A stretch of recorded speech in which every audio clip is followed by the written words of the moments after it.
പാറമേക്കാവിന്റെ പടക്ക നിർമ്മാണശാല ഉടമയ്ക്കെതിരെ case. Muthalamada വെള്ളാരം കടവിലെ പടക്ക നിർമ്മാണശാലയുടെ ഉടമ Binoy ജേക്കബിനെതിരെയാണ് Kollengode police കേസെടുത്തത്.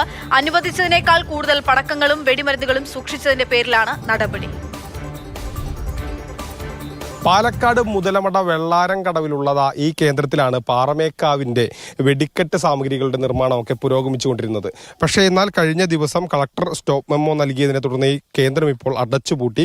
ഇവിടെ അനധികൃതമായി തന്നെ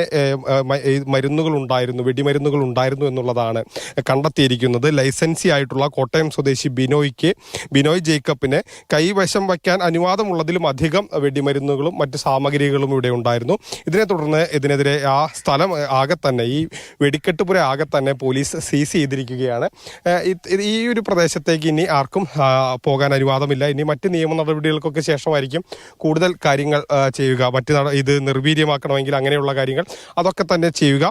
കൂടുതൽ നടപടികൾക്ക് ശേഷമായിരിക്കും പെസോ അടക്കമുള്ളവർ അതിൽ അന്വേഷണം നടത്തി അല്ലെങ്കിൽ അതിൽ നിർവീര്യമാക്കേണ്ട ആവശ്യമുണ്ടെന്ന് കണ്ടെത്തുകയാണെങ്കിൽ അതിനുശേഷമായിരിക്കും അതിൻ്റെ വിദഗ്ധർ എത്തി ഇത് നിർവീര്യമാക്കുന്ന അടക്കമുള്ള ജോലികൾ ഉണ്ടാവുക. ഏതായാലും ഈ ഒരു കെട്ടിടത്തിലാകെ തന്നെ മുഴുവൻ വെടിമരുന്നുകളും അതോടൊപ്പം തന്നെ ഈ പാറമേക്കാവ് ദേവസ്വത്തിനു വേണ്ടി തൃശ്ശൂർ പൂരത്തിനായി പൊട്ടിക്കാനുള്ള മറ്റ് വെടിക്കോപ്പുകളൊക്കെയാണുള്ളത്. ഇതിനാണ് ഇപ്പോൾ സ്റ്റോപ്പ് മെമ്മോ നൽകിയത്.